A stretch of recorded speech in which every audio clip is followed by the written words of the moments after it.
Well, hello, Miss Jones. Hi, Miss Saldana. How are you? I'm good. How are you? Pretty good, pretty good. All right. Another day done. Another day done and another lesson. Yes, Right? another 'Cause, lesson. this time of the year, there's a lot of topics that are covered in a very short period of time. And you're so focused before spring break. Oh my goodness. I'm a little excited about spring break too. How did you feel that the lesson went today? Um, Definitely more smooth. And now I think it went well. Mm-hmm. There was different components though, because some Mm-hmm. students were absent, some Mm-hmm.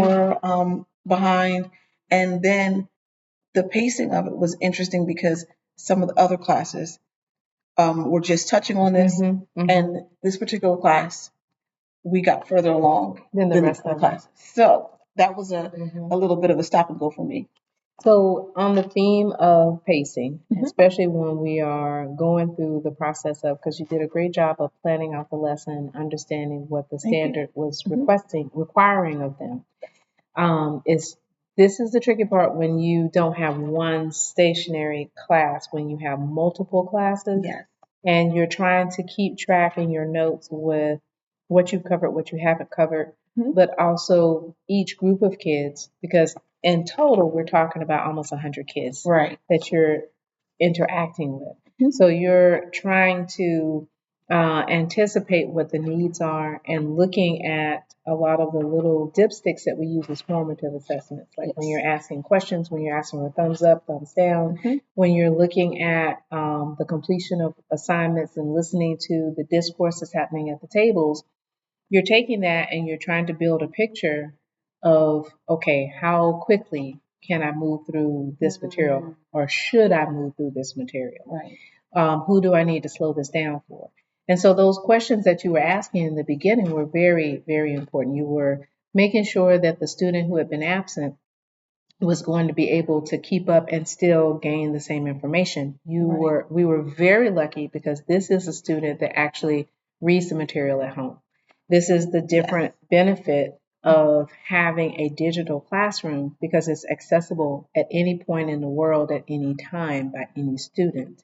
Hmm. So she actually has the work ethic to review the material. And she came up to ask yesterday, well, what can I do? What do I need to Wow. review?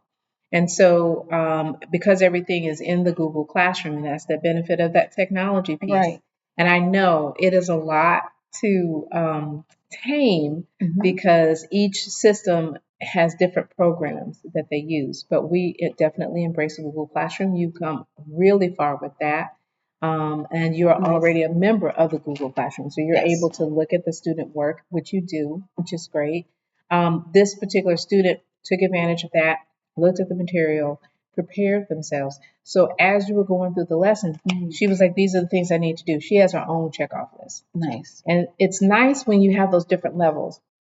When we talk about differentiation, you are allowing that student that is a bit more independent to do what they need to do while you went forward with the lesson for the body of the class that needed to continue to go. And I did notice that she was able to answer the questions Mm-hmm. and keep up.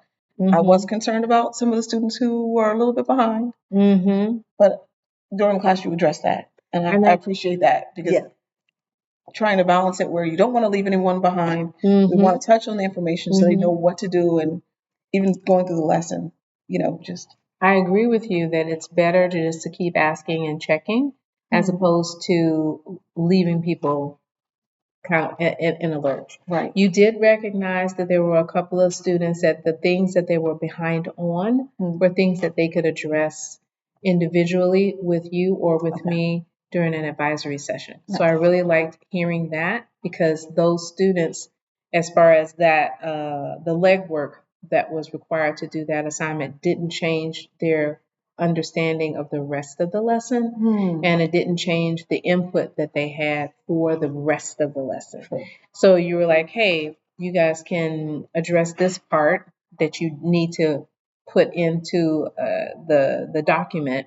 You can do that during advisory. True. And that's tomorrow. So that's going to be within the time frame for them to work. So I think that was good. Again, this is all under the umbrella of pacing and with the intention of taking some data as far as formative assessments are concerned.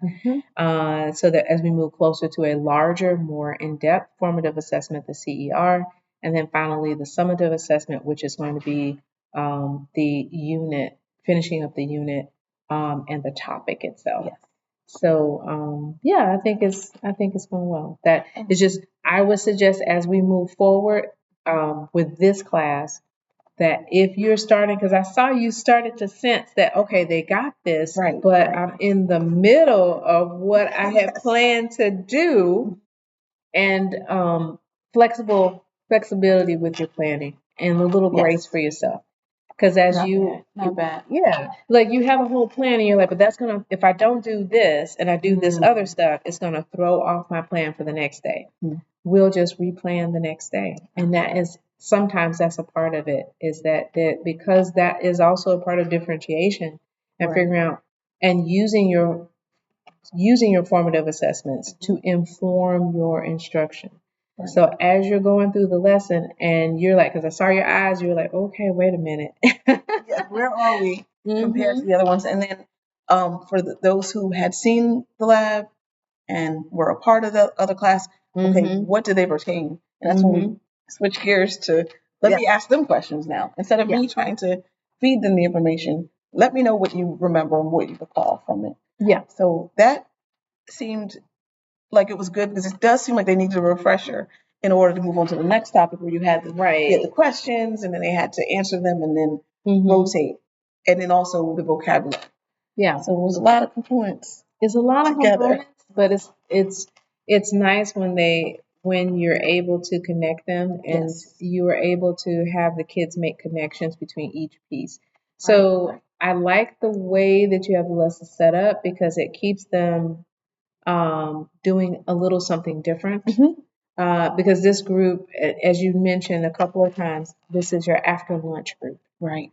After lunch and recess, at the end of the day, when it's finally about to be spring and it's almost spring break. So being able to get them to attend and engage is a classroom management skill that is definitely shaping up. And they were quiet. They were pretty quiet, but they still participated. They still participated. And you and so I like how you notice that some of the kids maybe, okay, I'm laying down a little bit, but I'm coming back. And you use proximity where you came closer to them. And it's like, hey, just to let you know, I'm watching that. Show me what you're doing, what you got. So that interaction was important. And that was good because the student did get distracted. They were on something else. But then when I came back to the page, the number that we were on was complete. But I was able to say, hey, look at number 1 and number 2. You wrote something, but it's not complete. Because that student will rush through work, which is a habit, a pattern that you've seen, will rush through work just so that they can jump onto something else. And that is the pitfall of having a digital classroom. Digital access, the world at their hands, the world at their fingertips. And so if you are not constantly moving around, if you're not monitoring, if you're not engaging the kids and watching for some of those social cues that indicate that maybe they're a little off task, you are competing with the worldwide internet. But even with the even with the classroom management, it's I'm just still learning a lot with the different students and then how to approach them if they're doing something that's off task without hurting their pride and embarrassing them. Or then you have situations like that. Or then we talked about it earlier, how the students are paired in the class.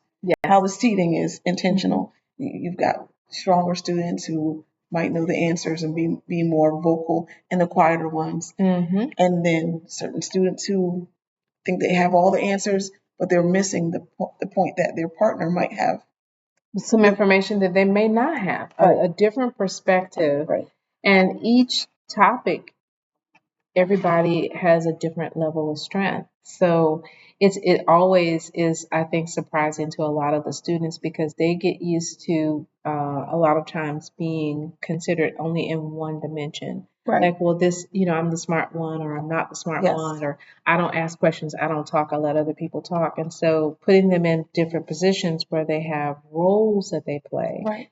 And constantly and consistently teaching them how to respect others, Yes. their views, giving other people an opportunity to have voice, and consideration. But the way that you've set it up intentionally within the classroom, the dynamics in here is so awesome because you wouldn't know. You're welcome. You wouldn't know who is gifted, who is ADHD. You wouldn't know who's the English language learner because each person is important to you.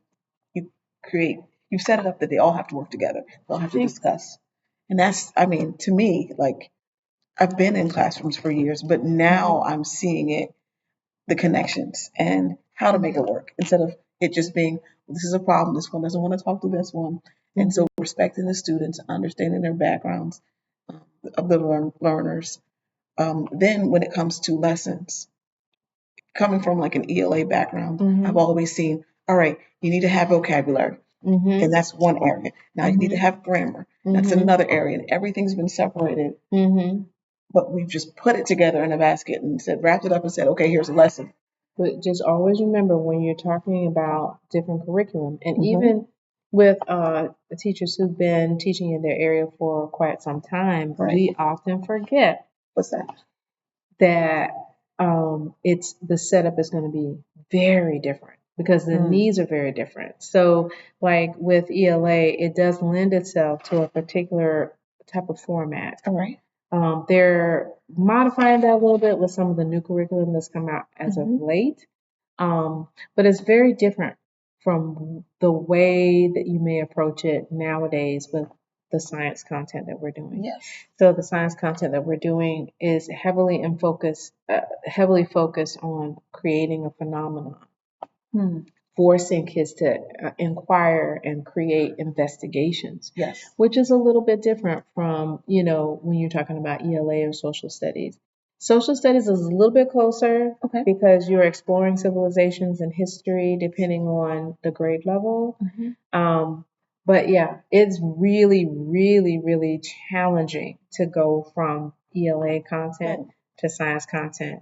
So my hat is off to you because it's a very, very different animal. Thank you for navigating me through it because the way you make it put it together and have shown me that method is like I don't know, it makes sense and it's clear and it's streamlined when it comes to the lesson planning, when it comes to not just in the planning and in teaching it, but then how to bring the students as a part of this process and literally walk them through through the lesson, guiding them through it. But they're not just observers of it, but they are participators of it, and then they can now produce the information. And that's well, I'm glad that part. Hey, that's all we can hope for. I mean, it's like the confidence in the content and the delivery is going to come. And when you have your own class that you have all the time from the start of the day to the end of the day,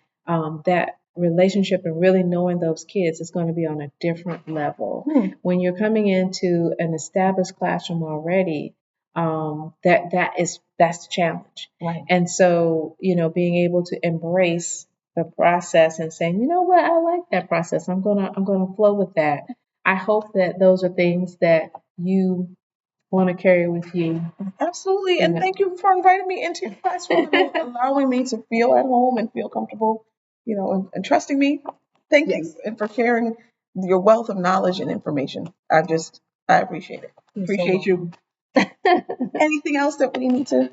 I think that's it. I think as we're moving forward, I know you mentioned that one of the things that you were focused on for the next one is making sure that you clearly outlined how we approach the assessment. Yes. And so I think that's one of the things that we can definitely work on continuing to outline the fine details for the differentiation for this last assessment that's coming up next week. Sounds good. I can't wait. Okay. Thank you again. Thank you. Bye. Bye.